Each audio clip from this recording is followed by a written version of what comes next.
I gotta wait for stuff. I'm able to go live again around like 8. I'm ready to clip me last time. Princess the devil, the Bible says. Take no me, gosh. He's hating.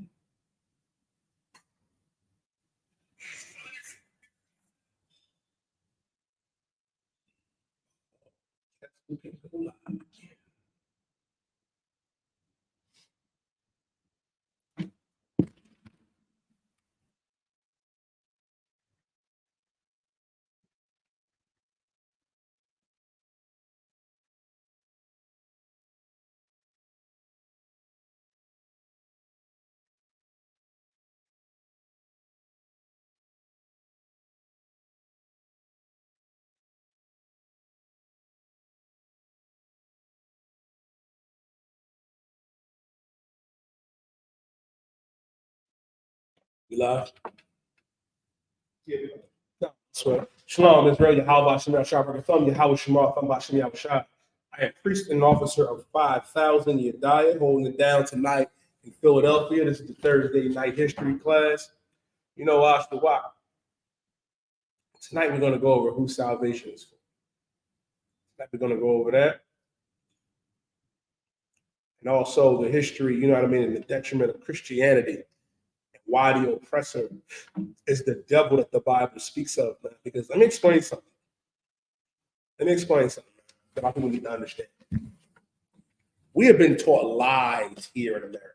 We've been taught lies, you know what I mean, that we're just African Americans. And that's not true. We are the Jews of antiquity, Black man, Latino man, First Nation man and woman. And it's time for us to come back to our identity because we've been lied to. We've been taught, you know what I mean, that salvation is for everyone. And I want to go into that because we're talking to a brother from Geno Jennings Church. I don't know why they come from me. I don't know why they come from me, I.S.U.P.K, because we're trying to give salvation to everybody. TikTok, and Facebook, and YouTube. If y'all have any questions, type it in. Type your questions in the chat. And the question is who is salvation for? We're going to go into the Bible and talk about who salvation is for. Because a lie that has been told to our people, they think and believe that salvation is for everyone. And that is nowhere in the Bible. First, if I could, I want you to give me Matthew, right? Chapter 1 and verse 21. All right. Here's the thing. First, you would have to prove that that is the star of Molech. Because I can prove that it's not the star of Molech. The other thing that I would have to ask you, brother, is what is a star? What's a star? Do you know what a star is? I'm asking you, do you know what a star is? Because here's the thing, you don't even know David. You're talking about David. That's David's name in the Hebrew, the Magun Dawadah. Shows that you don't even know Hebrew. You have no idea. This right here that you look and perceive to be a star is actually the Dawadah, David's signet, David's name, his signature. That's what that is. And as for a star is a ball of gas, a circle of gas. And I'll give you the precept for that. You know what I want. Before we go into that, and this is a common question. I'm actually glad that you asked it, brother. You know what I mean? Because a lot of our people don't understand. Like you see this, and you think, oh, you got the star Molech. You got the star Molech. You in idolatry is devil worship. No, it is not, my dear brother. I'm gonna show it to you according to the Bible. I'm gonna read it out for a while. This is Wisdom of Solomon. Wisdom of Solomon, chapter 13 and verse 2. But deemed either fire or wind or the swift air or the circle of the stars. When you look at this, these are two triangles. The Dawadahs in Hebrew. A star or the circle of the stars. Ooh-wee. That's what you look stars up, brother. They're just balls of gas, circles of gas. That's it.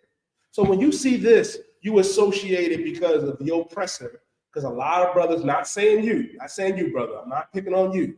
A lot of brothers sit on their couch and smoke weed all day. You look at the YouTube video talking about, oh man, that's the star Molech. That's Satan. That's devil worship. Not understanding that Christianity is real devil worship. Islam is real devil worship. It says, but being either fire or wind or the swift air or the circle of the stars.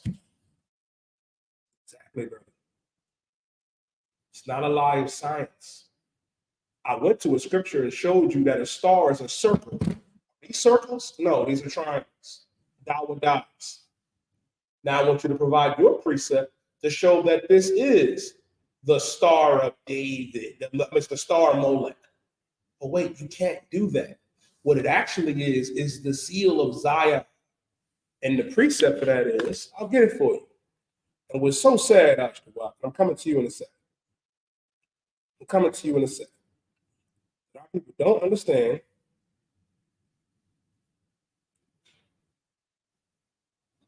is that you believe anything. You believe any conspiracy, any YouTube video that you find. Instead of wanting to pay attention, instead of actually wanting to learn, you think you know it, but you don't. But you're in the right place, brother, to get taught. You're in the right place. We're in the right place. You know what I want, Isupk? Worst of all is in 2nd Ezra. It is in 2nd Ezra. Bobbly, let me get there. 2nd Ezra 10 and 23. 2nd Ezra 10 and 23 reads, and which is the greatest of all, the seal of Zion. What is the seal of Zion? The Magun Dawadah, David's signature, David's name in the Hebrew, that a lot of you conspiracy theories think, oh, this is the Star Molech. If you celebrated Christmas, you believe on the Star Molech. If you believe on Islam or any other false religion, that's Molech, that's Baal, that's idolatry. The seal of Zion is the Dawadah that you see, the Magun Dawadah, David's signet, has lost her honor. How did this lose its honor? Because guess what? Guess what? This lost its honor because it's in the hand of our enemies right now. Our enemies have it. It's not Rembrandt. You can't show a precept to show that it is. Show that the Star of Rembrandt is some triangles. That is the Dawadahs. Again, you don't understand Hebrew, and that's fine. And that's fine. Let me explain something else to you. It says the seal of Zion have lost her honor, for she is delivered into the hands of them that hate us. The ones that hate us, the ones that call themselves Israelites, the Ish people, they have this now. They wear this. That's how it's lost its honor. While a lot of you get high online and watch them stupid videos, guess what? Guess what? You're further diving deep into the very thing that you're trying to accuse of us of being in. You accuse us of Rembrandt. You accuse us of Molech. This right here, right, is the Lashawan Kodash, the holy tongue, the Hebrew. What y'all don't understand, this right here, where my finger is on, is the Da. It's the Da. And the Da, Wadah, guess what? That's the seal of Zion. That's David's name. It's his signature. I'm gonna stop getting high. I know. Y'all just, it's easy to get online and be a heckler. It's easy to say, oh, you caught up in Rembrandt. You probably believe salvation is fair. It's not that. And this is our culture. You got to stop the nonsense. You got to cut the nonsense out. Go ahead, Usher. You want to say something? No, you're bringing it up. The fact that you think that's the Star Molech and Star Rembrandt, you know how to quote the people there is. They got the sun. Mm-hmm. And that's the thing, man. Exactly. You really saying that? Mm-hmm. Looking through the comments, see if we had any other ones. If somebody wanted me to explain Islam. He had another question.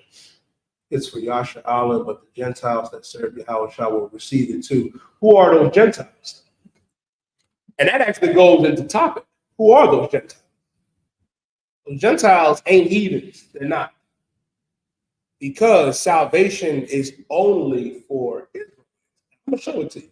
I'm glad you asked that and brought that up, because that's actually on topic. Give me Matthew chapter 1 and verse 21. Go ahead, you got it. Book of Matthew, chapter 1 and verse 21. And she shall bring forth a son, and thou shalt call his name Jesus. And thou shalt call his name Jesus. Ooh-wee. Now it says that she shall bring forth a son, and thou shalt call his name Jesus. Yahweh. Keep going. For he shall save his people. He shall save what? His people. He shall save what? His people. He shall save his people. Who is Christ's people? Christ's people are Israel, Israelites. Ooh-wee. It didn't say he shall save everyone, all the inhabitants of humanity. It says that he shall save who? His people. His people. Ooh-wee. I pray you understand. I pray you understand. And here's the thing, brother. Paul said in Romans 15 and verse 4 that all things written aforetime were written for our learning. The entire Bible, from Genesis to Revelations, is ours. Shalom. Stop being a simpleton, get in class. You in the wrong part of the book. And guess what? A lot of our people don't understand. They say, oh, the New Testament isn't for it's not validated. It's not that. You don't understand it. You have no idea. Because mainly of Christianity. Because of that. This brother probably thinks Yahweh is an oppressor. Because when you see that white Jesus, you think, oh my God, I can't get down with that. But guess what? Jesus Christ is a black man, a nigga, just like you and me. Just like you and me. Ooh-wee. I'm going to break it down. It says that Christ shall save his people. Read. From their sins, because we're the only ones that can sin. Now, the simpleton would have understood that. You want to be in the Old Testament. Who can sin? We're the only ones that can sin, black man, Latino man, First Nation man and woman, because we're the ones that were given the law. Goes to show you that you don't even understand the New Testament. Ain't that after a while? Because it says it right there. From their sins. Because everybody can't sin. Ooh-wee. Everybody can't sin. And let me tell you something, good old boy. It's not about you being done with me. I'm done with you. I'm not I get people to fast. You know what I mean? Talking about 2 more minutes, I'll be done with you. Me with a good time. This ain't for Esau anyway. I pray you understand. Now, it says that he shall save his people from their sins, because we're the only ones that can sin. Sin, according to 1 John 3 and 4, is transgression of the law. Who was the law given to? The law was only given to our people. It wasn't given to everyone. So that should tell you who salvation is for. Okay, you saying that doesn't mean that everyone can be saved? Oh, wait. It says in Matthew 1 and 21, read it again, Isupk. Then you know where else I want you to go. Go to Matthew. And she shall bring forth a son, and thou shalt call his name Jesus. Now, the she that's going to bring forth a son, Sparrow, is married, a black woman, by the way. She's going to bring forth a son. Read. For he shall save his people. He shall save his people. It didn't say he was going to save everybody. It said he was going to save his people. Read. From their sins. From their sins. Give me John 4 and 22. Give me John 4 and 22. Ooh-wee. Ooh-wee. Let me get that, Bubba Quashaw. They act like we don't study Isupk. Oh, we do. We absolutely do. Read it. He come. Read it. The book of John, chapter 4, verse 22. Ye worship, ye know not what. We know what we worship. For salvation is of the Jews. For salvation is of who? The Jews. For salvation is of who? The Jews. Salvation is of the Jews. That is who salvation is for. It's not for everybody. It says for salvation is of the Jews. I pray you understand that. I pray you understand. That's who salvation is for. I pray you understand that. Is that your question? Oh, so how do others go to heaven? First of all, heaven and hell are conditions. Heaven and hell are conditions. And I can show you that in the Bible, to where when you die, you don't, when you get unalive, you lose, when you give up the spirit, you give up your breath, you don't go to purgatory, you don't go to no big old by and by in the sky. That's not what happens. When you go, your spirit is sent up, you are judged, and then you come back on the earth. Reincarnation is in the Bible. Pray you understand. As a matter of fact, Ray, the scripture that you are begging me to read, what's your question on it, is actually going into, you know what I mean? That's a reincarnation scripture. When it talks about, you know what I mean, how Lazarus was in, you know what I mean, torment, and how he was with Abraham, and the rich man, you know what I mean, was suffering. The rich man came back in a far worse condition, and Lazarus came back in a better condition. Ooh-wee. What's the lie? What's the lie? Because salvation is of the Jews. Or are you asking the lie about regeneration? Because I can show you that in the Bible. I can break all this down. I'm not just talking. Because then I would ask you is, prove me wrong. Prove me wrong. That's all I ask. Oh, I'm gonna get to him in a second, actually. I'm gonna get to him in a second. But get me, bobbity. Let's keep going into the topic. Get me Romans chapter 11 and verse 1.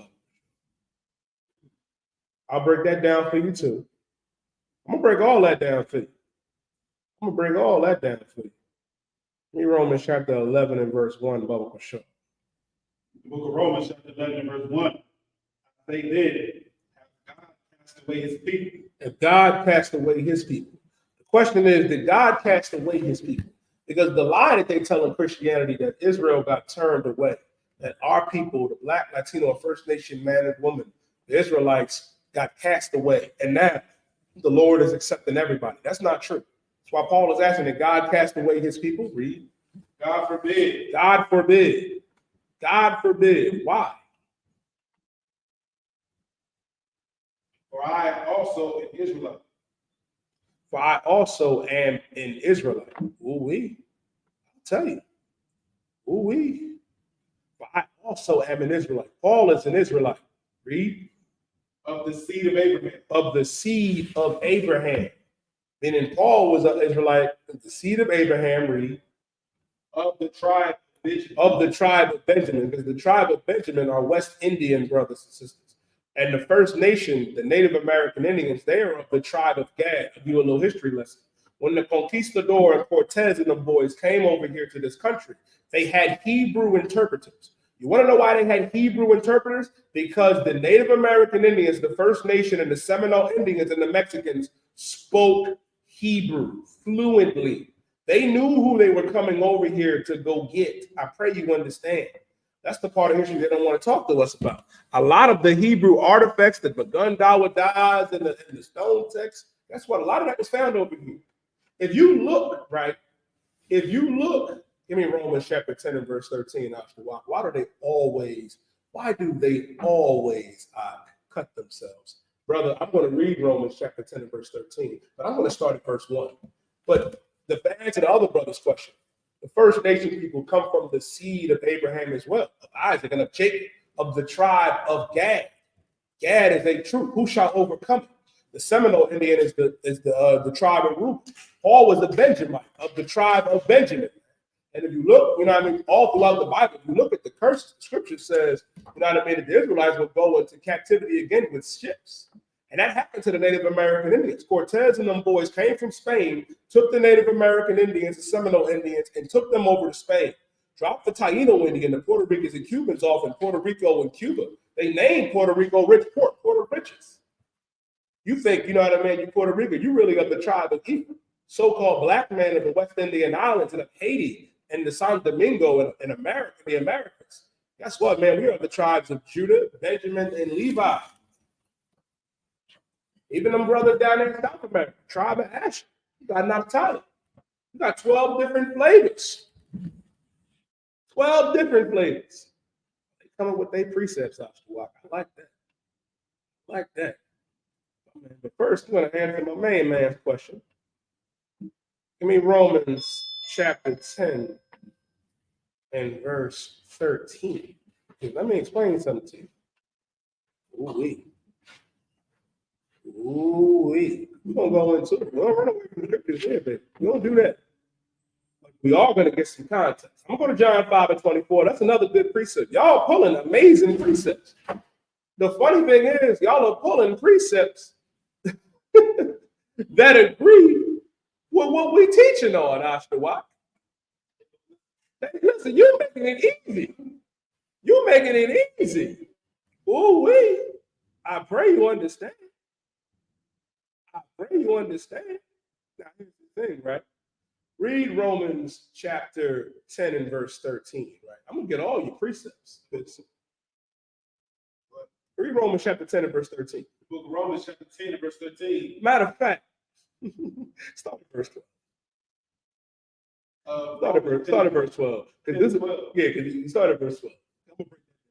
For there is no difference between the Jew and the Greek. I'm going to read it straight through. Read it straight through, then I'm going to break it down. But the same Lord over all is rich unto all that call upon him. Now, when it says, "For there is no difference between the Jew and the Greek," Christians will pull this and say, well, you see, there's no difference between the Jew and the Greek. Now, my question is, in this context, who are the Greeks in this context? Who is it talking about? Is it talking about the oppressor? Because I can prove that it's not.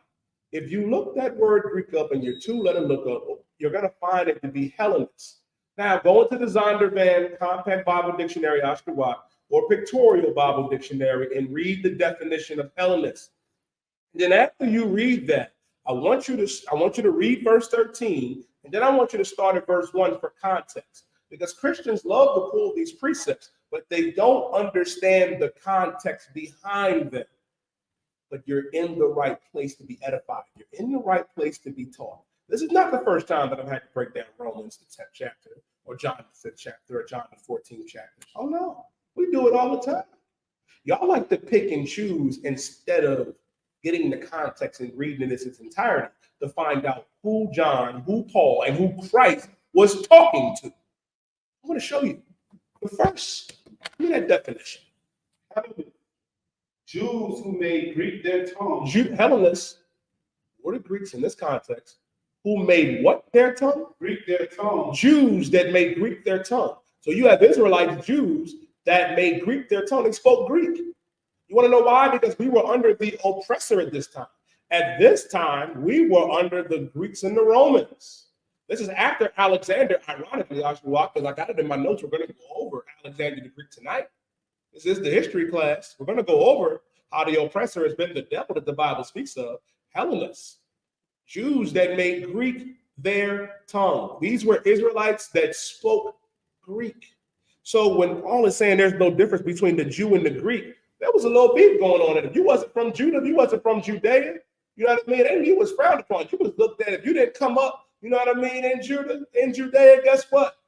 That you was, man, they looked at you like you was a heathen. How do you apply that to them? Coming to you, I.S.U.P.K. I'm from 64th Street. I'm from 65th. Don't mess with 63rd. Listen, it says I'm from 60th and King Cecil. You know who I was beefing with? Everybody that was on 58th and King Cecil. 60th Street did not mess with 58th Street. It didn't. At all.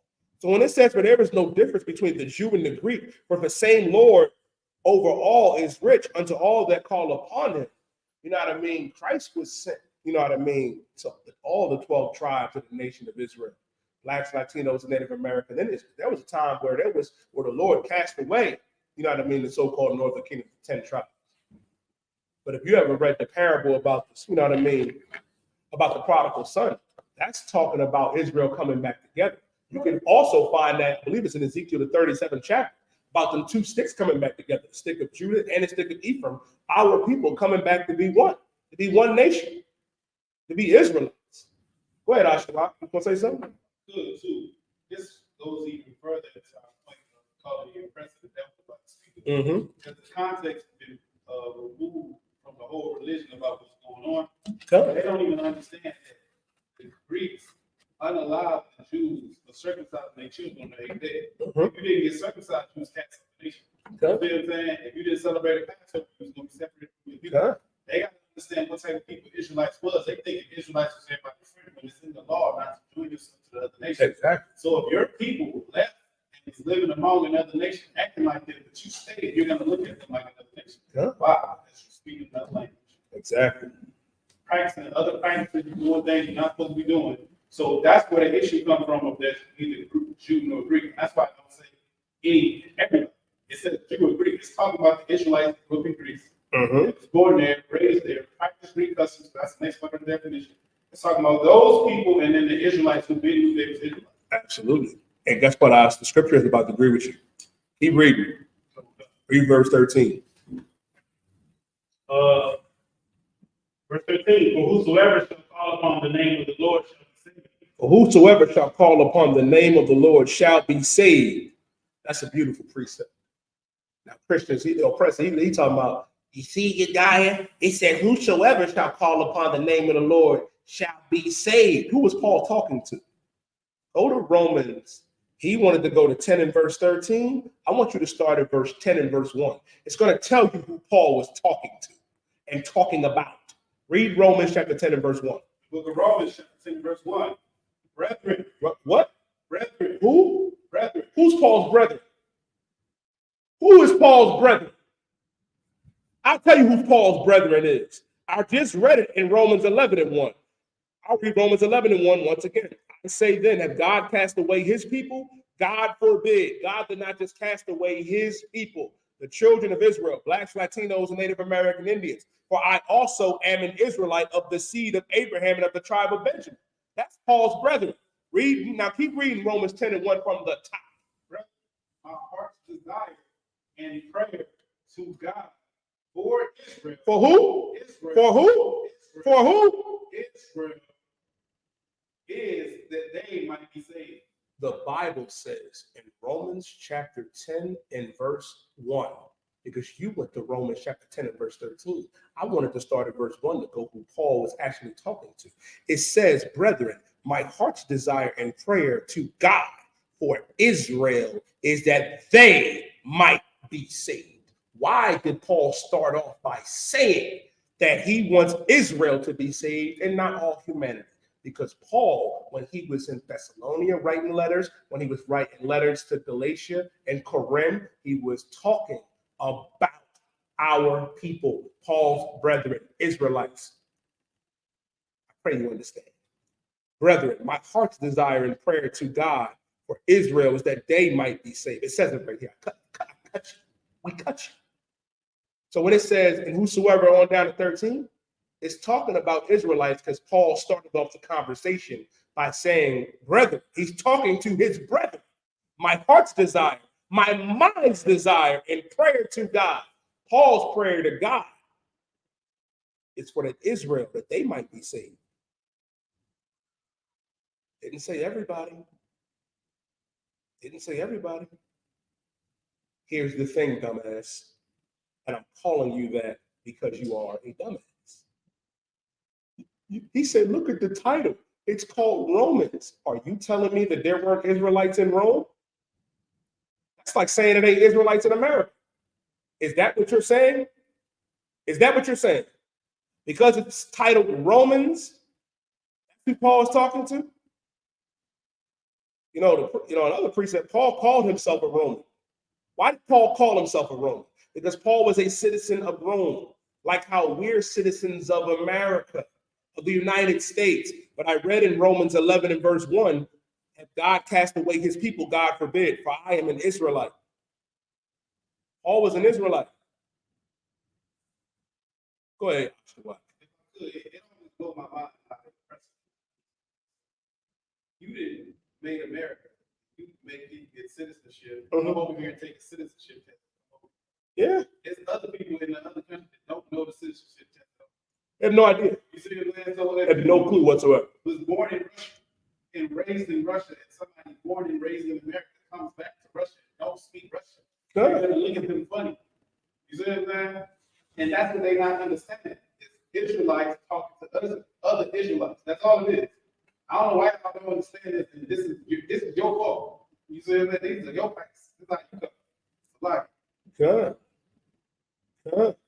And which is so heavy, right? I'm gonna go to your precept. Oh, we're going to Romans 6, but you're not getting away with what you were trying to say in Romans 10. Because this is what you don't realize. You see how you pull Jake from State Farm, that's what I'm gonna call him. Jake from State Farm. I need you to understand something. You pull Romans chapter 10 and verse 13. I broke that down. And guess what? I broke it down. And then I went to verse 1 for context. I'm going to do the same thing in Romans, the 6th chapter, because you're picking one part, not understanding it, because I agree with what it said. I'll break it down. But first, because I see you're conceding that you were wrong about Romans. So you think you'll get me in Romans 6. But wait a minute. You're talking about the law. So you're saying that the law is done away with. First of all, it's not about, no. You're misinterpreting. You're misinterpreting. When I read in Romans 10 and 1, it said clearly, read it again from the top.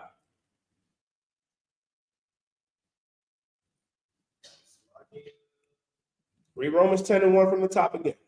Book of Romans chapter 10 and verse 1. Brethren, my heart's desire and prayer to God for Israel is that they might be saved. That's not talking about everybody. The whosoever that is talking about Israel, because you have to go off of context. You're talking about verse 13. Verse 1 starts off with Paul praying to God for Israel. That whosoever that's being spoken about is Israel. You're wrong. I'm not giving you my opinion. I read the scriptures. Now, you want to read Romans chapter 6 and verse 14. Guess what? I am going to break down Romans 6 and 14. And we're going to break down Romans 6 and 1. And we're also going to read the next verse in verse 15. And we're going to read verse 23. Go ahead, Oscar.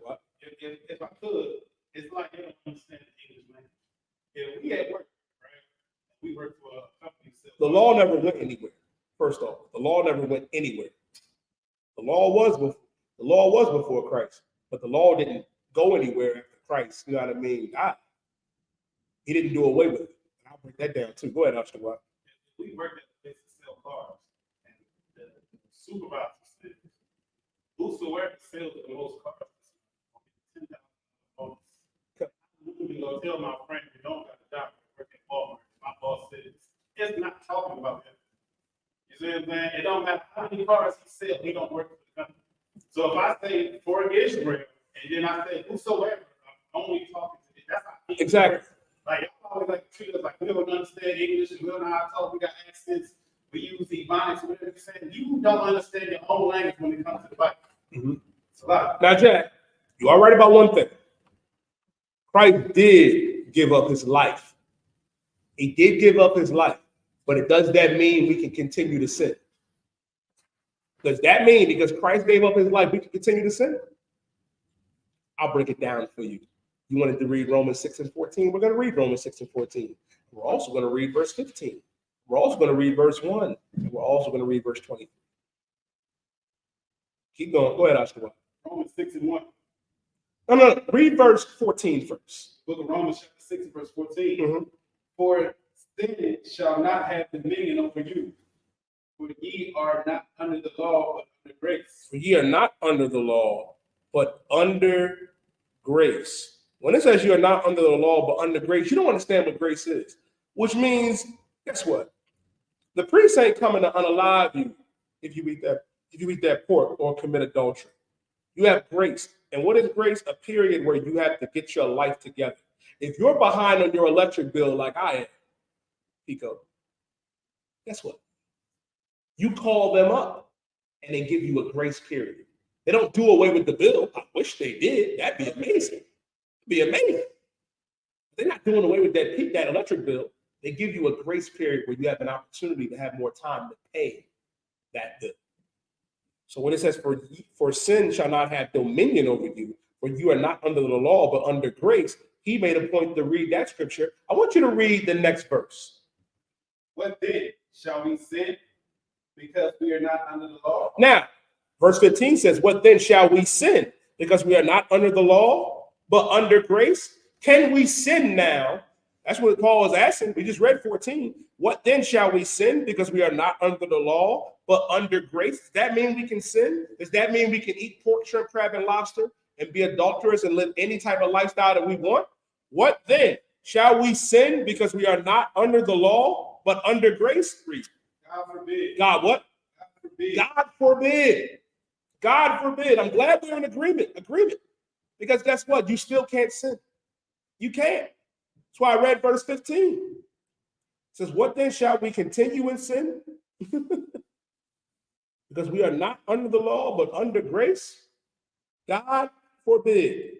Now read verse 1. Romans 6:1. What shall we say then? Shall we continue in sin that grace may abound?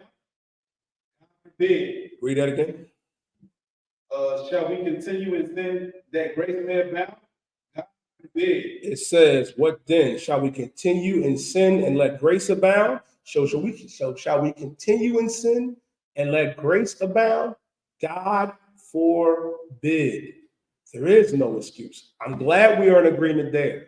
We still have to keep the law. We still have to keep these commandments. Christ kept them. You mean to tell me you can't do it? He came down to show us how it's done. We can do it. We can absolutely do it. Like, that's not an excuse. Like, when y'all make them excuses and say, oh, it's impossible, it's not impossible. It's not.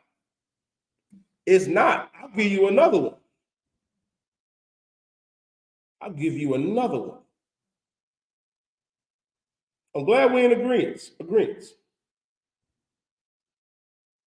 Give me Romans 3:31.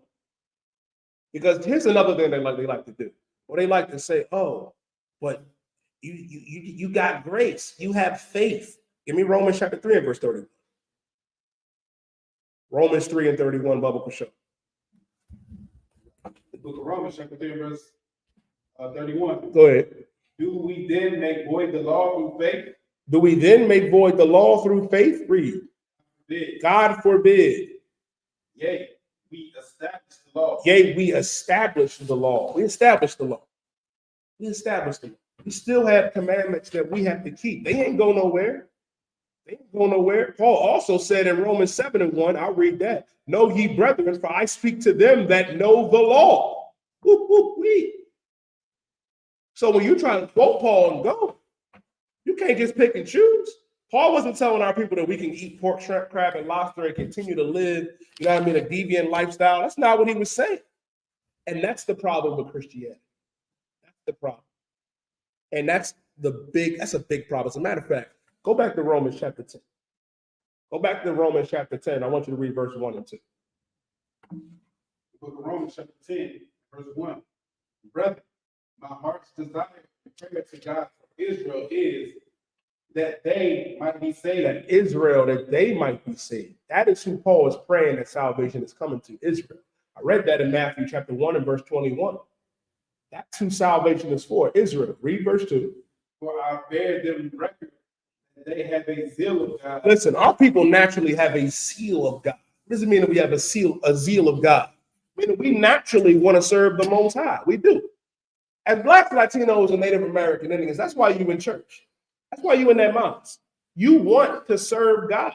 But the problem is, read, but not according to knowledge. But not according to knowledge.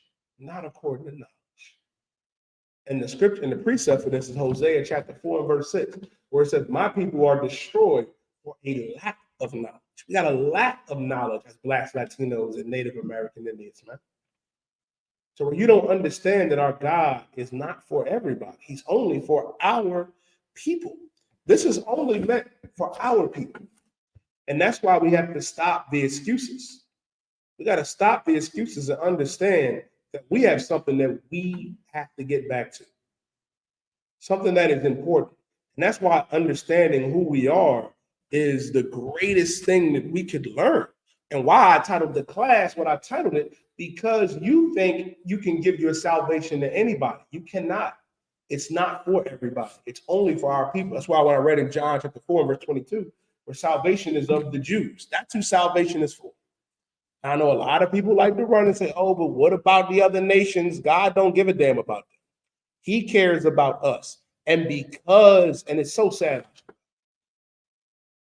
reading in Romans chapter 10 and verse 2, right? When it says, for I bear them record, they have a zeal of God, but not according to knowledge. That's why you're in the Christian church. That's why you are sitting up in there looking at TD Jakes, the power bottom, talking about, have you ever been swallowed up? Have you ever been swallowed? I'm like, God damn. Like, he's telling on himself. He went out there and told the congregation after a while. He said, he was like, you can't be fruitful if you two men getting together. I'm not saying you can't have no fun. I'm like, hold up, back up. Back. He smiled and giggled and everything because the truth was coming out that he lives that alternative lifestyle. He's supposed to be a priest. He's supposed to be the bishop. No, he wasn't meant to teach our people. That's our job at the Israelite School of Universal Practical Knowledge under Commanding General Yohanna. Go ahead, Mr. He go back in Greece and Rome, they had married a woman, but then they'd go have fun with their brother. You know what I'm saying? Like that's like I ain't saying you can't have no. That's what that is. Yeah. And that's a rough situation, Isupk. That's what Esau do. And that's what he teaches our people. I pray you understand. Okay, here we go. Isupk, go to the precepting pool. I ain't breaking it down in a long time, so I'll break it down. I'll break it down. This right here, class, is the end-all be-all precept that they go to when they get cut everywhere else. Because, and then you have to ask yourself one question. I broke down Romans the 10th chapter for you. I broke down Romans the 6th chapter. You think I'm not going to be able to break down John the 3rd chapter? Oh, I ain't just reading verse 16. I'm going to read. We're going to go right into it. Now, I'm going to read John chapter 3 and verse 16 for you, Jake from State Farm. We're going to read it straight through. We're going to read John 3:16 straight through, and then I'm going to break it down verse by verse, line upon line, and precept upon precept. He's going to stop believing after the day. Jake from State Farm, he's going to switch to Allstate after a while. To where he'll be protected from mayhem like me. Not really. That one over here. You see what I like? He even laughed at that. Good. That was good. That was good. That's a tough crowd in the class. Now, read John chapter 3 and verse 16 straight through. For God so loved the world that he gave his only begotten Son, that whosoever believeth in him should not perish, but have everlasting life. This is a beautiful precept, and I agree with every word that Christ just said. For God so loved the world that he gave his only begotten Son, that whosoever believeth in him shall not perish, but have everlasting life. Now, Jake from State Farm. We're going to read it again from the top, and I'm going to break it down. Read it again, Isupk. For God so loved the world. Stop. Jake from State Farm. Is the world and the earth the same? I'm asking a question. Is the earth and the world the same?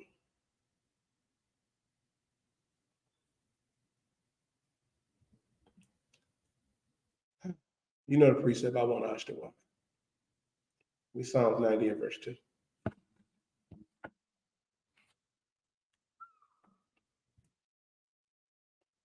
Psalms 90 and verse 2. Because the earth and the world are not the same. They're not. The earth and the world are two completely different things. I'm going to show it to you according to the Bible. Read Psalms chapter 90 and verse 2. The book of Psalms chapter 90 verse 2. Before the mountains were brought forth, or ever thou hadst formed the earth and the world. Thou hast formed the earth and the what? and the world. The earth and the world. Wait a minute. So according to God, there is a difference between the earth and the world. Now, my next question, Jake from State Farm, since the earth and the world are two different things, is there more than one world? According to the Bible. Is there more than one world? Give me Hebrews 11 and verse 3. Hebrews 11 and verse 3. Is there more than one world? Master. Don't get quiet now. I was talking big earlier. They had their chest puffed out. They was pulling precepts. They thought they was going to get a brother.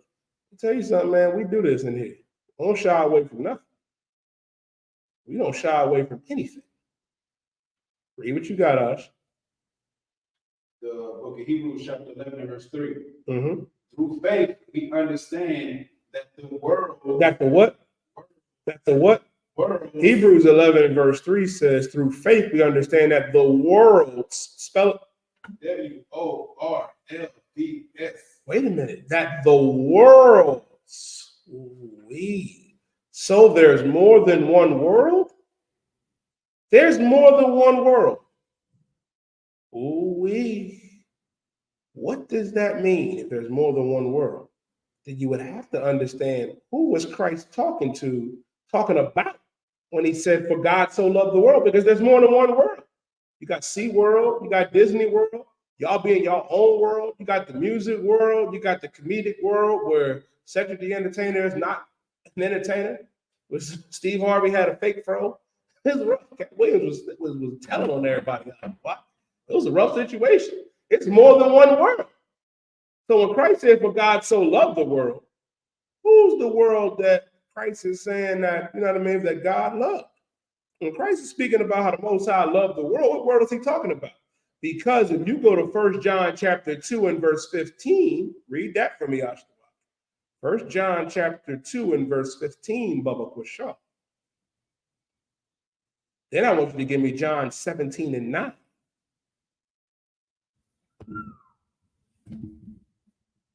The book of John, you were wise to have to wait for me to speak on. The book of John, chapter 2, verse 15. Love not the world. 1 John chapter 2 and verse 15 says what? Love not the world. Stop. What does it mean when the Lord said, love not the world? Love not the world. Now, Christ said, for God so loved the world. Here in 1 John chapter 2 and verse 15, it's saying love. For Christ so loved the world in John chapter 3 and verse 16. 1 John chapter 2 and verse 15 says, love not the world. So there's more than one world. We read that in Hebrews 11 and verse 3. The earth and the world is not the same. Psalms 90 and verse 2. So when it says love not the world, what's that talking about? It's talking about not loving this society, because world means age or society. Lord is telling us, don't love America. Don't love Rome. Don't love Greece. Don't love Babylon. That's what that's talking about. Love not the world. Read. Neither the things that are in the world. Neither the things that are in the world, the alternative lifestyles. You know what I mean? Every evil and wicked vice, the drugs, the violence. Love not the world, neither the things that are in the world. Read. If any man love the world, the love of the Father is not in him. If any man love the world, the love of the Father is not in him. Meaning, if you love this place, if you love America, you love Babylon, guess what? You love Egypt, guess what? The love of the Most High is not in you. Now, I want you to read John chapter 17 and verse 9. This is also, this right here, another one. This is what Christ said. You brought up John chapter 3 and verse 16. I'm going to give you John 17 and 9. Read John 17 and 9, Bubba, for sure. John chapter 17, verse 9. I pray for them. What does it mean when Christ said, I pray for them, I pray not for the world? I'll tell you what it means. Christ is telling you he ain't praying for everybody. He not. When Christ said, I pray for them, he's talking about us. He said, I pray not for the world, but for them which thou hast given me, for they are mine. That's a beautiful thing. Christ wasn't praying for everybody. He was only for our people. So if you go back to John chapter 3 and verse 16, where it says, for God so loved the world that he gave his only begotten son. Wait a minute. Another question I got to ask Jake from State Farm. When Christ said, "For God so loved the world," who was he talking to? Who was he talking to? I'm asking, was Christ talking to a group of people? That's what I'm asking. Was Christ talking to a group, an abundance of people when he said, "For God so loved the world"? That's what I'm asking. You don't know Jay from State Farm? You knew the Bible 10 minutes ago. He knew the Bible 10 minutes ago. Ooh-wee. The people of the world. That's who Christ was talking to. That's your final answer. When he said, "For God so loved the world," he's saying he was talking to the people of the world. Let me show you that that's a lie. Read John chapter 3 and verse 1. Christ was not talking to an abundance of people. He wasn't talking to everyone. Christ was having a one-on-one conversation with another black man. You would know this if you read the context. I know you don't read the context because when you pull Romans 10 and 13 and Romans 6 and 14, you did not have the wherewithal up here to read Romans 6 and 1 and Romans 10 and 1. So I wouldn't assume that you read John chapter 3 and verse 1. You're totaling yourself because it clearly says, read John chapter 3 and verse 1. There was a man of the Pharisees named Nicodemus. There was a man of the Pharisee named Nicodemus. Nicodemus was a Pharisee. He would be your pastor or your imam or your religious leader today. Read. A ruler of the Jews. A ruler of the Jews. He was a man, a ruler of the Jews who had authority. Keep reading. The same came to Jesus by night. The same came to Jesus by night, meaning Nicodemus came to talk with Christ at the nighttime where no one can see. Read. And said unto him, "We know that thou art a teacher come from God, for no man can do these miracles that thou doest except God be with him." Listen, Nicodemus came to Christ at night and he's having a one-on-one conversation with Christ. You said that Christ was talking to everyone, but the Bible says in John chapter 3 and verse 1 that that's a lie. That Nicodemus came to Christ at night and they're having a one-on-one conversation. You don't understand context. And Jake from State Farm, I want to believe that you are an intelligent man. I'm sure you are. I'm positive that you went to school, you graduated, you probably got a PhD. You know context. It's nothing wrong with admitting saying, you know what, officer, you die. I appreciate your diet. I did not read the context. I appreciate you breaking that down for me. I didn't know. Why is that so hard to do and understand, Mr. White? Because we're trained in the UPK to not teach or speak on anything that we do not know. If you didn't know, it's fine. All you had to do is say that, but you lied and stood on the lie. That ain't standing on business. That's you looking like, I'm gonna be nice. You looking like somebody that shouldn't be from the State Farm. You should have had got you to save more money. Go ahead. I'm sure you want to go. The book of Isaiah chapter 45 and verse 17. I was going to go there. Give me Isaiah chapter 45 and verse 17. This is the dagger. Read. But Israel shall be saved in the Lord with an everlasting salvation. I like how this precept sums up the entire night of answering these questions and every precept that he ever pulled. And it goes into the topic, I.S.U.P.K, of who salvation is for, why I titled the class. Read it again from the top. But Israel shall be saved. Israel shall be saved in the Lord. Israel are the ones that are going to get salvation. Salvation is of the Jews, John 4 and 22. Isaiah 45 and 17 said, Israel shall be saved in the Lord. Read. With an everlasting salvation. With an everlasting salvation. I pray you understand. Listen, you came in a little late. I already broke down that world means age or society, and there's more than one world. I want to go back and watch the class. I want to go back, and it's going to talk about which world Christ is talking about, because Christ was quoting Isaiah. Read. Ye shall not be ashamed, nor confounded, world without end. Israel shall be the what? Nor confounded, world without end. World without end. And that's what I mean. You came in at the wrong time. The earth and the world is not the same. We broke that down in Psalms chapter 90 and verse 2. Psalms 90 and verse 2 proves that the earth and the world is not the same. You came in late, but I'll read it. It says, before the mountains were brought forth, for thou hast formed the earth and the world. The earth and the world are two different things. There's more than one world. Hebrews 11 and verse 3. 1 John 2 and verse 15. Love not the world. John 17 and 9. Right, when Christ said, I pray for them, I pray not for the world. Now read Isaiah 45 and 17 again. It says, but Israel shall be saved in the Lord with an everlasting salvation. Israel shall be saved in the Lord. Israel, Israelites, not everybody. Israel shall be saved in the Lord with an everlasting salvation. Read.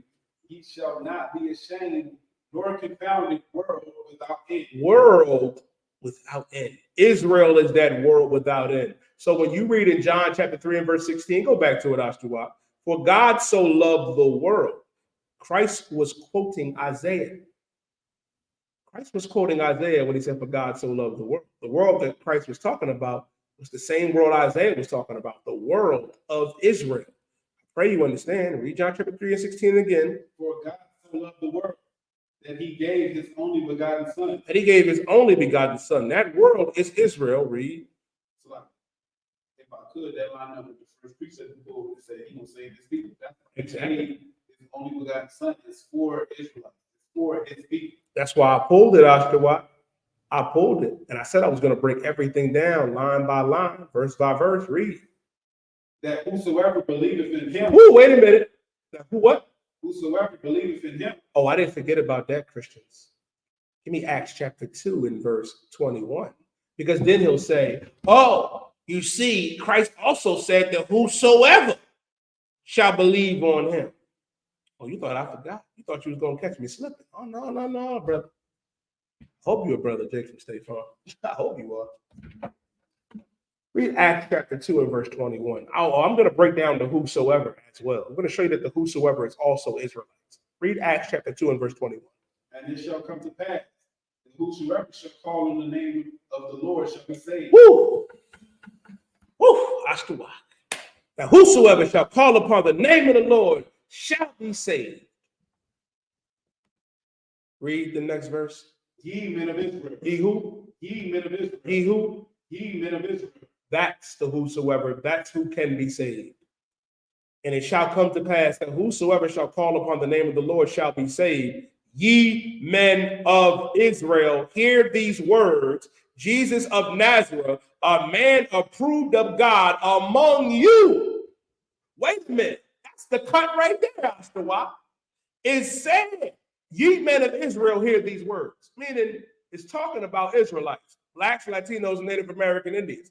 Jesus of Nazareth, Yahweh of the hood. That's what Nazareth was. Any good thing come out of Nazareth? Goddamn. Any good thing come out of Harlem, North Philly, Southwest? I pray you understand. A man approved of God among you, because Christ was also an Israelite. He was amongst us. By the miracles and wonders of signs which God did by him in the midst of you, as you yourselves also know. Whosoever is talking about Israelites. So for God so loved the world that he gave his only begotten son, that whosoever shall call, that whosoever shall believe in him shall not perish, but have everlasting life. That everlasting life is only coming to Israelites. It's only coming to our people. I broke all that down. I pray you understand. I got nothing else for you. I ain't got nothing else for you. But I'll give you one more. Give me Acts chapter 5 and verse 29. You want to say something, I.S.U.P.K.? No, go ahead. Say what you got to say first, and then go to Acts 5 and 29. Jeremiah 31. Huh? You can read that. The book of Jeremiah, chapter 31, verse 31. Behold, the days come, saith the Lord, that I will make a new covenant with the house of Israel and with the house of Judah. It says, shall come that I will make a new covenant with who? The house of Israel and with the house of Judah. The Lord said he was going to make a new covenant with the house of Israel and the house of Judah. Shalom. Did you know that was also in the New Testament? Hebrews 8:8.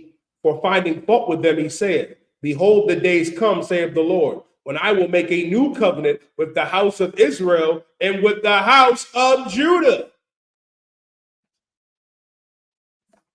That's in Jeremiah 31:31, and Hebrews chapter 8 and verse 8. That's in the New Testament and in the Old Testament. You want to know why? Because with a silly Old Testament Israelite that was in here earlier, Paul, like I said, in Romans 15 and verse 4, Paul said, for everything written aforetime was written for our learning. You're in the right place to be edified. You're in the right place to learn. You just can't come in here and think, you know what I mean, that you can teach the teacher. That's another thing too, Ashtabal. Give me that precept. Give me Give me Hebrews 5 and 12. Give me Hebrews chapter 5 and verse 12. Now, I'll give Jacob State Farm this. He was a little humble. You know, he took it on the chin. You know what I mean? I'll give him that. But some of y'all are private. You think you can come in here and teach the teacher. You can't do that. You can't teach the teacher in the UPK. We teach you. We teach you. And you ain't going to bully nobody neither, because we bully the bully as well. Pray you understand. Read Hebrews chapter 5 and verse 12. The book of Hebrews chapter 5 verse 12. For the time ye ought to be teachers, ye have need that one teach you again. You need one to teach you again. When the time ye ought to be teachers, you think you can teach. You think you can just crack this Bible up and just teach it. No, you cannot. You got to come and learn. If you're a Black, Latino, or First Nation, if you want to teach these scriptures, you got to come into the UPK and the Commander GEN.YAHANNA. You got to do your 90 days. Do it in all Black. Become a trooper. Humble yourself. Become a new man. And then do another 90 days. And then take that officer's test. And then you get in the game when you pass that. Ooh-wee. Shout out to the priests and the prophets, you know what I mean, and officers in the Israelite school of UPK. I pray you understand. Shout out to them young officers, man. You got some young officers that got zeal, man. My brother, I out there in Newark, New Jersey. Wow, that brother blow my phone up. That brother right there. I'm trying to tell you, that brother's solid, man. He became an officer and was lit Patterson, New Jersey, and Newark, New Jersey on fire. If Kawoga Ball would let him, he'd go out there with a plaque of wood by himself and hold it down. I'm talking about the 90-day period, brother. It's the 90 days to come and cleanse yourself of the world, for us to strip the Christianity off, for you to humble yourself and learn again. If you want to be a soldier, you don't have to. You can come to class, do what you do now, you know what I mean? Pay your tithes, chill, hang out, you know what I mean? Keep the commandments, have faith in our King, come to class here at the UPK, come to the Passover. But if you want to be a soldier, if you want to be a priest to actually teach, you got to do your 90 days, man. Become a new brother. We're all Black. We're all Black. And then after that, you know what I mean? You become a trooper. I mean, you get to go to camp. You get to read. You get to humble yourself, man, and do it. That's in the Bible too, man. Like when Samuel came up, Samuel was a young brother under Eli. Samuel was a young brother, a child that came up under Eli. He had to learn, man. Listen, the scriptures say, you know what I mean, the Lord came to Jeremiah. And Jeremiah thought he was too young to teach. He was too young, you know what I mean, to get out there because he ain't want to. The Lord had to let Jeremiah know before I formed, he said, before I formed thee in the womb, I knew you. He was letting Jeremiah know, I knew who you are. I know you. And guess what, man? It's time for you to get out there and get in the game. Oh, wait. Nah, man. I had a feeling you was Esau. I had a feeling you was Esau. This is what you can do. Jake from State Farm. Since you are not an Israelite, there's only one thing you can do. You can empty out your bank account. You can do that. You can send that money in if you're truly sorry. You can come down there to wherever we have camp in the I.S.U.P.K. and do what the scriptures say and kiss the boot. Because this is only for our people. This is only for the children of Israel. Hey, shalom, brother. Lord of Christ. It's good to see you, brother. I see you got rid of him, man. What's up? My brother hand, man. Boy, y'all hand. I wanted to get him out the while. He knows it too. Listen, man, big Captain Paul was coming for. Now, that's what you can do. And another thing too, Jacob State Farm. There is, how can I say this? I'm gonna tell you the same thing that they tell our people here in America. There ain't no hope for you. Give up hope. You an Edomite. It's over. It's a wrap. It's a wrap. It's to say kiss the boot. Ooh-wee. Ooh-wee. Oh yeah, I can show you that. Go ahead, I.S.U.P.K. Good. He gonna stop. Like I said, he gonna stop believing in God. Oh, he gonna stop believing. Oh yeah, he gonna stop. Give me Isaiah chapter 49 and verse 23. Isaiah 49 and verse 23. Now he said, where does it say we got to kiss the boots? I'll show you where. Read Isaiah 49 and verse 23. The book of Isaiah, chapter 49 and verse 23. Go ahead. Are you listening, Jake from State Farm? You asked for the precept, I'm giving it to you. Isaiah 49 and verse 23. I'm telling you, after a while, he gonna switch to progressive. He gonna switch to all state. Go ahead. Isaiah 49 and 23. And kings shall be thy nursing father. And kings shall be thy nursing fathers. Read. And their queens thy nursing mothers. We were your nursing fathers and nursing mothers. During the time of captivity and slavery, our fathers and mothers, you know what I mean, would raise your children. Like, I'll give you a prime example of that. Y'all ever watch Django? And you remember when Stephen was crying, Samuel's character was crying because Leonardo DiCaprio got unalive? You want to know why? I remember when Captain Car broke this. You was there at Camp I.S.U.P.K when Captain Car broke this down, and it was so heavy. The reason why Stephen broke down and cried that his slave master Leonardo DiCaprio got unalive is because he raised it. He raised it. He ain't raised his own kids. He raised the oppressor. Maxa was crying. A lot of y'all do that to this day. Oh my God. Let something happen, friends. Let something happen to the Ukraine. You crying. I watched a lot of y'all on Facebook and TikTok and Instagram put the French flag, you know what I mean, as y'all colors. You know what I mean? When they was going through hard times, but you didn't do that for Haiti. You don't do it for Mexico. You don't do it for Argentina or Colombia, because you don't give a damn about our people. Kings shall be thy nursing fathers and queens thy nursing mothers. We raised your babies. Well, guess what? You're going to have to raise our kids one day too. I pray you understand. You're going to have to raise our kids, because guess what? We raised yours. We raised yours. Our women would have to nurse your babies before they can nurse their own. Oh, guess what? Your kings are going to be our nursing fathers, and your queens are going to be our nursing mothers. I pray you understand. Keep going. They shall bow down to thee. They shall bow down to thee.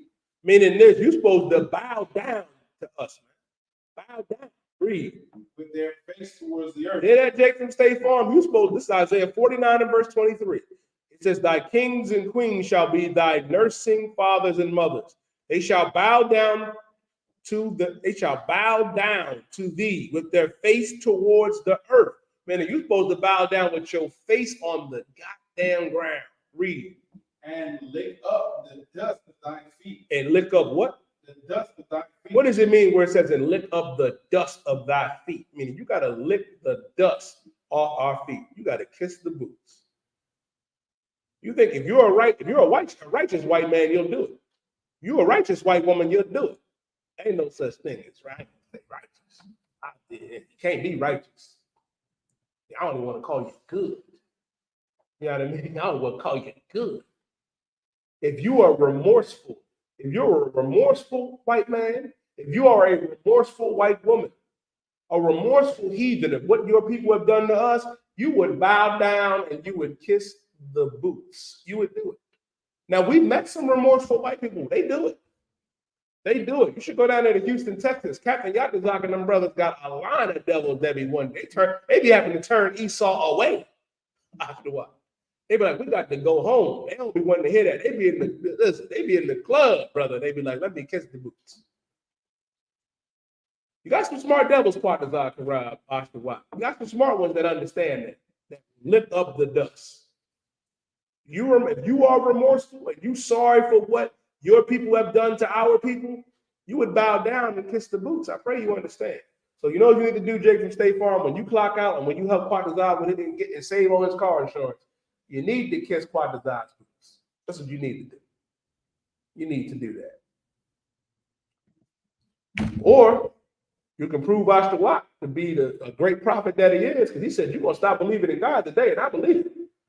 Because every precept you pulled, I broke down to you. Everything y'all pulled in the comment section, you and your man and the Uncle Tom and Uncle Tomahawks on the TikTok, I done broke it all down. That's the precept for that. And it's heavy too, right? For this reason. For this reason. You want to know why you need to do that? Give me 2 Maccabees chapter 6 and verse 6. Let me tell you why you have to. Because y'all don't want us coming back to our identity, coming back to our culture. You don't want us to do it. You don't. How do you know you don't want us to? How do we know that? I'll show you how. Go ahead, Ashton. The reason why I said that, my time being here is true.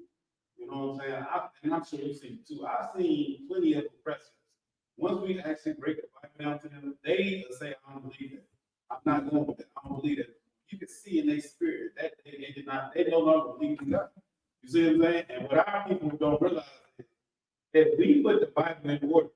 And if we are God's chosen people, your oppressor is not believing. But you believe that your oppressor is a children of God. He can be saved with you. And you doing everything you can do to make sure that he gets saved. But as soon as he finds out that it's not for him, he let it go. He goes in the church. That's why they need the so-called Jewish people. That's why they need them. Because they like, y'all must never doing something different. Y'all don't believe what we believe. We not rocking each other. You see what I'm saying? It's like, most of the Christ, man, what I.S.U.P.K is saying is so heavy. Listen, they lose their faith. They never really had anything to begin with. It's not for you. This Bible was only for our people. Read 2 Maccabees chapter 6 and verse 6.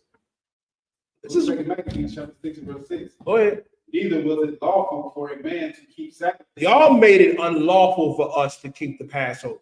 Y'all made it unlawful for us to keep the Sabbath, to keep the Feast of Unleavened Bread, to keep the Feast of Tabernacles. You made it unlawful to do so. Read. To keep Sabbath days or ancient fasts. Ancient feasts. You don't want us to keep ancient feasts. You don't want us to keep Purim. It's the next one coming up, the Feast of Purim. You ain't want us to keep the Feast of the Dedication, Hanukkah. You ain't want that. Read. Or to profess himself at all to be a Jew. Or to profess himself at all to be a Jew. You didn't want us to do so, man. You didn't want us to profess ourselves at all to be Jews. How do you know that? That's why you came at Kyrie Irving. You came at Kyrie for the same thing. You was like, Kyrie came out there and said, we are the real Jews. You ostracized him for it.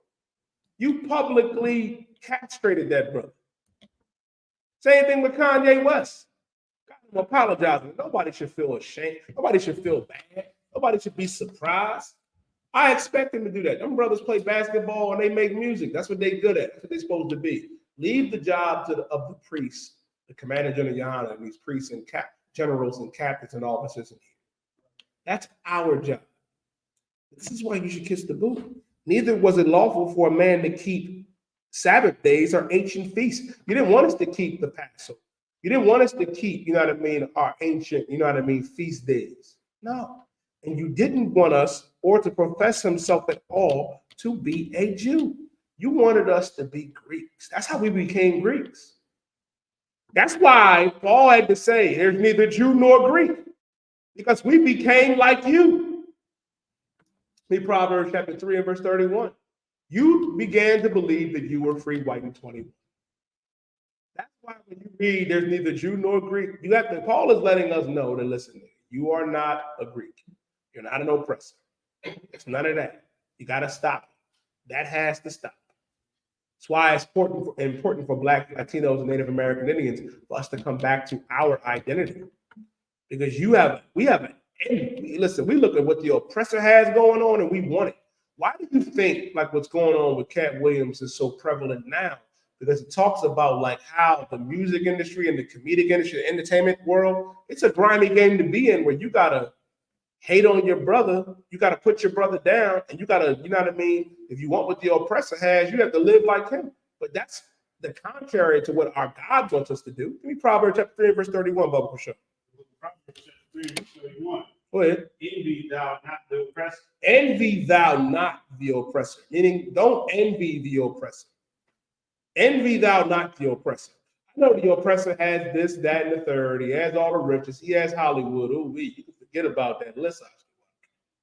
Oh, that list that Donald Trump was on, that Epstein list that came out the other day.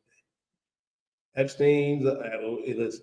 Trump was on there. Clinton was on there. Kimmel was on there. There's a bunch of people that was on there. Actually, envy thou not the oppressor. Read. And choose none of his ways. And choose none of his ways. Envy thou not the oppressor, and choose none of his ways. We're not supposed to envy what the oppressor has in this kingdom. We're not supposed to look at him and say, hey, I want this, I want that. I want to be free, white, and 21. Why do you think, like, with this evil, wicked movie, The Color Purple, while they're trying to promote that Black women can only find love with Black women? That's a lie. Black woman, you was made for that Black man. Black man, you was made for that Black woman. Latino man, you was made for that Latino woman. Listen, we got 12 different flavors, Black man. You don't got to go and get an oppressor's dog, the oppressor's daughter. Black man, you can get a Black woman, a Latino woman, or a First Nation woman, because we are the same people. Nosotros somos familia una raza. We are one people. We are the children of Israel, man. And the oppressor is the devil that the Bible speaks of. El hombre blanco es el diablo. That's why it is prevalent. I beseech you, Black, Latino, First Nation man and woman, that we got to cease from this nonsense of envying the oppressor and choosing his ways. We ain't supposed to choose none of them. That's why the scripture says, envy thou not the oppressor and choose none of his ways. The problem is, give me Ecclesiastes chapter 12 and verse 10. You trust him. You trust him. How do you know you trust him? You trust in him.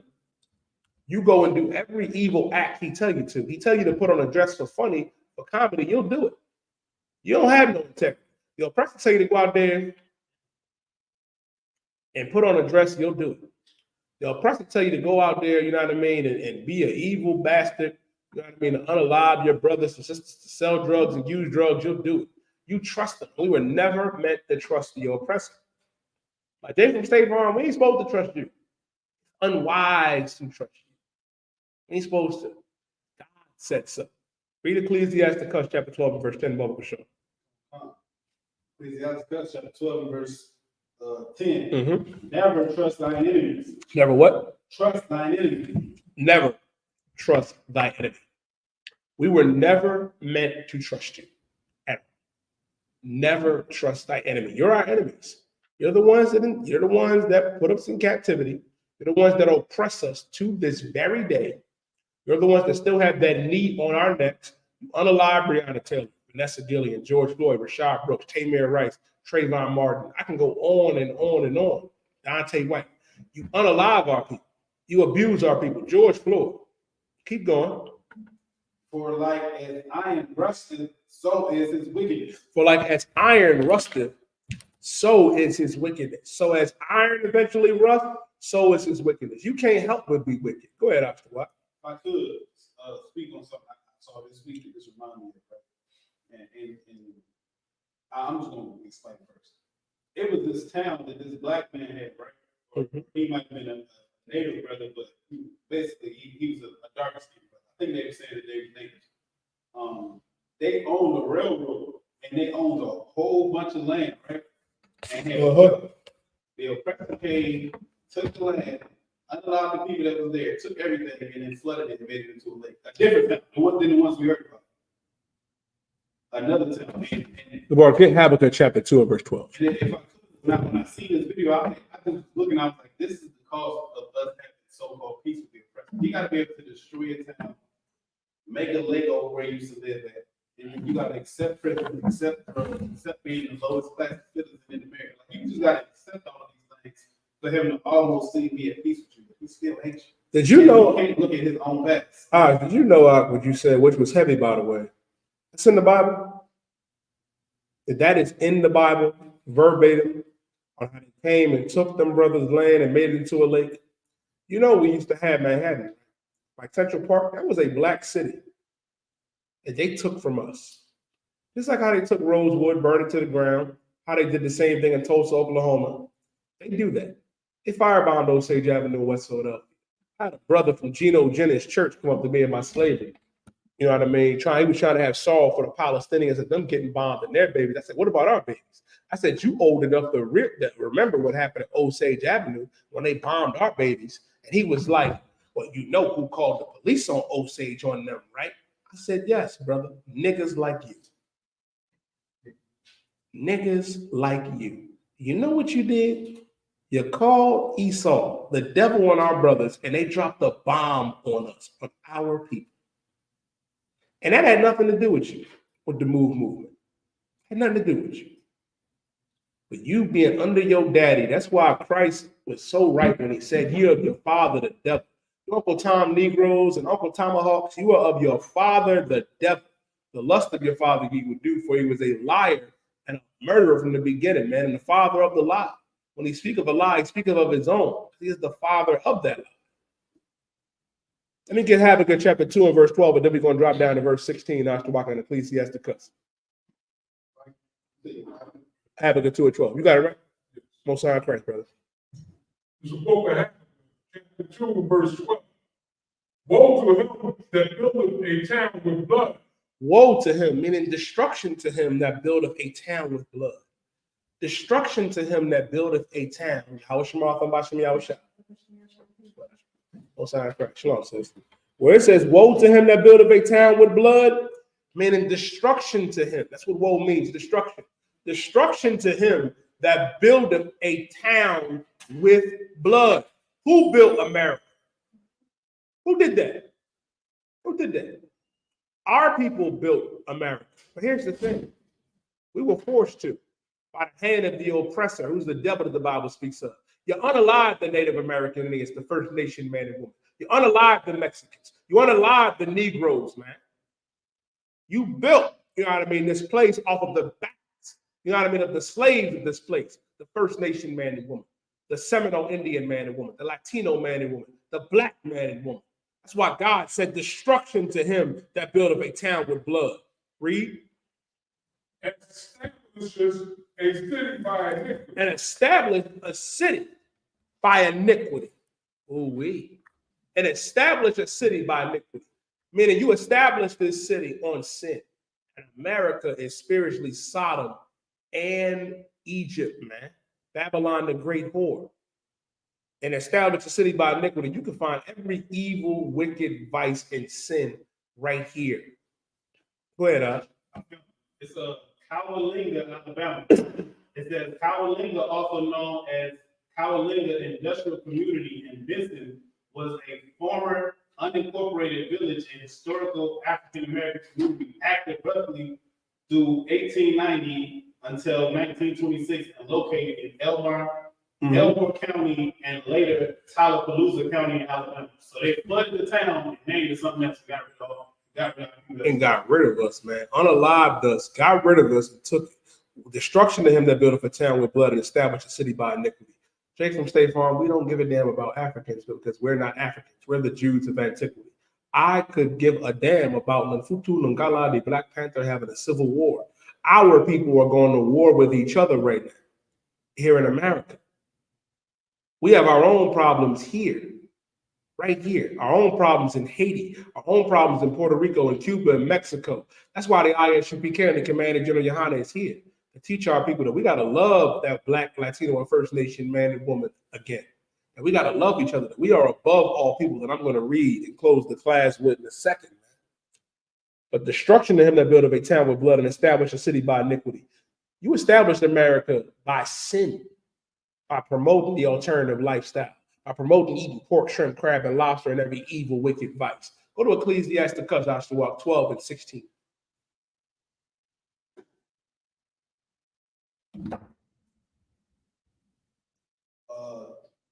Mm-hmm. 12 and verse 16. An enemy speaketh sweetly with his lips. An enemy speaking sweetly with his lips. You'll come in here talking sweet nothings. You'll come in here and also, Gabar, get me Psalms, Bubba Quashaw. Get me Psalms 55 and 21. Psalms 55 and 21. Read that again from the top, Ashtawa. It says, an enemy speaking sweetly with his lips. An enemy speaking sweetly with his lips. He'll come and talk sweet to you. They do it at slavery, at the job. Oh, hey, you die. You're doing a great job. You're having a great career. Oh, hey, sis, you know what I mean? We love the work that you do around the office. You are a great asset to the company. Those are the devils you got to watch. Those are the ones that you got to watch. The ones that'll buy you lunch, the ones that'll buy you breakfast, the ones that come across all nice and sweet. I watch them like hawks. I'd rather Esau come out and just call me a nigga. Let's get that. Forget the formality. Let's start there. You ain't got to lie. Be yourself. Go ahead. But in his heart, he imagined how to throw thee into a pit. In his mind, in his heart, he imagined how he can throw you in a ditch, how he can throw you in a pit. Give me Psalms 55 and verse 21. And I hold Obadiah 1 and 9. The book of Psalms 55 and 21. The words of his mouth were smoother than butter. The words of his mouth were smoother than butter. They'll come in. I'm a friend. I'm an ally. I'm this. The words of his mouth were smoother than butter. I pray you understand. He can talk a good game. Nobody talk better game than that oppressor. I pray you understand. I pray you understand. The words of his mouth were smoother than butter. Keep going. But war was in his heart.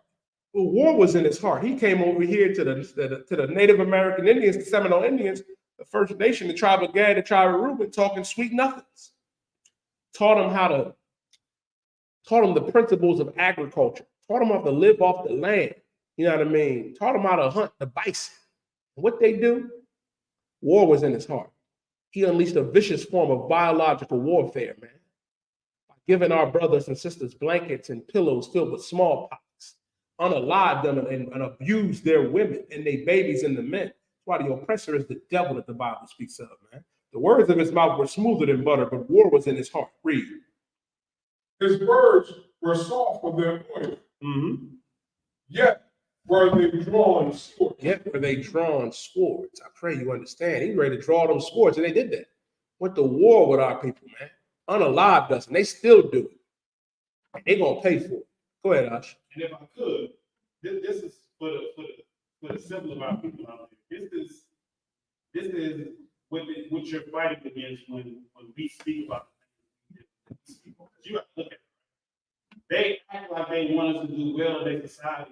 Think about how much of our land they take. Think about how many of our towns they had to flood. Like when I looked that town up, it was a list of black towns that after they took, they flooded. You see what I'm saying? Think about why they don't want to teach critical race theory in school, because then you're going to find out what all they did to you. They can't even tell you what they did to you. You see what I'm saying? They don't want it to be just common knowledge of what really happened to you. They need a smaller version of it. They don't really want to get into it. Why? Because this is the cause for peace. And it's a peace that you suffer under. You understand what I'm saying? It's not even a peace. There's really war that he's waging on you, but he wants you to stay quiet about it. He don't even want you to say nothing about it. That's why we're hating. We're not hating because we're not doing anything to anybody. What have we done to anybody? We've done nothing to anybody, so how are we hating you? Because we're speaking about the things that have been done to us. And that's what the Bible is trying to point out. That's what the UPK is trying to point out. We're trying to wake up people to see all of us. The devil is trying to speak of. And he is telling you that you're equal to him while also flooding your tenants. While also putting drugs into your neighborhood. While also making sure that the men are put lower than the sisters. So they understand that the sister's going to be in the state where she's going to want to take care of herself. You understand what I'm saying? And create tension between the man and the like. There's so many levels that he's dealing with us on and destroying us on, but you don't want to believe it because he's telling you he your damn friend. That's the main culprit right there. What you're bringing out, Isupk, is so heavy, man. It's so heavy. And guess what? And here's the thing.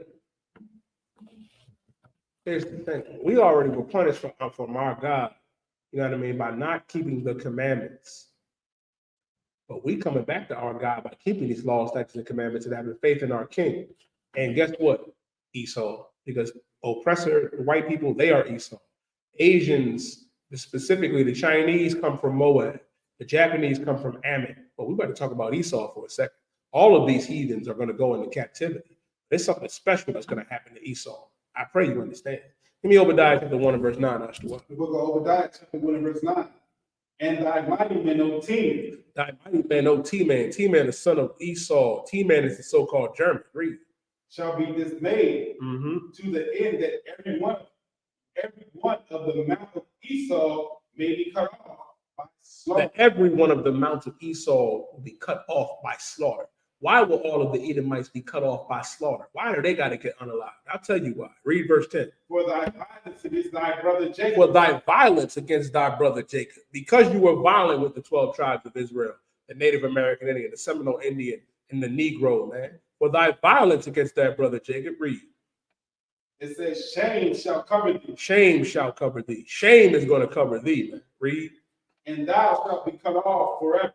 And thou shalt be cut off forever. It's going to come a time where we ain't got to worry about you, Esau, because you ain't going to be here no more. Barakatah Yahweh, Wa Yahweh, Shah for that. I pray you understand. There'll come a time where you ain't going to be here. Ooh-wee. Listen, man, I'll give you one more. Ezekiel 25 and 12. Thus saith the Lord God, because that Edom is Esau, have dealt against the house of Judah by taking vengeance, and have greatly offended and revenged himself upon them.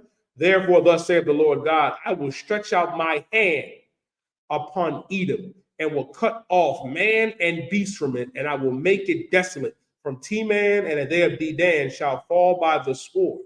I will lay my vengeance upon Edom by the hand of my people Israel, and they shall do in Edom according to my anger and according to my fury, and they shall know my vengeance, saith the Lord. I pray you understand, meaning you going into captivity, you going into slavery. I pray you understand. Thus saith the Lord. And with that, man, we got to understand, as Blacks, Latinos, Native American Indians, that's why we got to come back to our God. That's why we got to understand that we are the greatest people on this earth. I want to close class with one scripture. Black man, Latino man, we are the greatest people on this earth. We're the ones that salvation is for. I'm going to give you a precept, man. Give me Deuteronomy chapter 7 and verse 6. Deuteronomy chapter 7 and verse 6. Any questions in the class or online before I close it?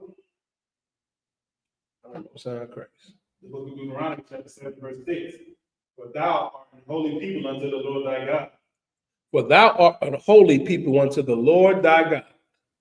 We appreciate you sticking around this long, Jake from State Farm. You know what you got to do now?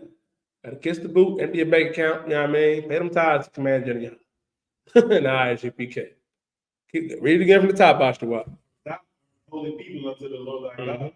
The Lord thy God hath chosen thee to be a special people unto himself. Listen, I'm not holding my breath for your check, because guess what? You ain't got the Senate. We're going to get it one way or another. We're going to get it one way or another. I pray you understand. You're going to be on Ashtawa plantation if you don't send that check. My bad, good boy. He was going to be on Ashtawa plantation anyway. he was going there anyway. Yeah, I mean, he was going there anyway. It could have been worse. I could have sent him the newly raised officer 1000. Like, yeah, it'd have been a wrap. You got to say that. It'd have been over for you. You'd have known. Listen, you'd have been glad you was with State Farm and not with what's the one that got Mayhem Allstate? I pray you understand. For thou art a holy people. Holy meaning special. Holy meaning set apart, man. We are set apart people. Separate. Read. For the Lord thy God hath chosen thee. Read after that. To be a special people unto himself. To be a special people unto himself. The Lord chose us to be a special people unto himself. Read. Above all people that are upon the face of the earth. Upon all people that are upon the face of the earth. We are above all people that are upon the face of the earth. And that's why Black man, Latino man, First Nation man and woman, why it's essential that we got to come out of the world. Why we got to come out of America spiritually, man, and come back into the Israelite School of Universal Practical Knowledge and not celebrating New Year's, not celebrating Thanksgiving, your birthday, and Christmas. By coming back into the I.S.U.P.K, getting back our identity, you know what I mean, and doing what our God told us to do. Our God said to gather ourselves together, yea, gather together, whole nation not desired, because we are not desired here in America and all across the earth. But the Israelite School of Universal Practical Knowledge under Commander General Yohanna, we desire all Black, Latino, and First Nation men and women to come back into the truth. Our King Yahweh Shah Mashiach desires us to come back. And our God Yahweh desires us to come back into the I.S.U.P.K under Commander General Yohanna. With that being said, I am priest and officer of 5,000 Yediah. This is the Thursday night history class, man. I want to implore you all to pay your tithes, pay your Passover fee. We're going to be in North Carolina, North Carolina for the Passover. And with that being said, I'm going to pass the class off to priest and officer Ashton.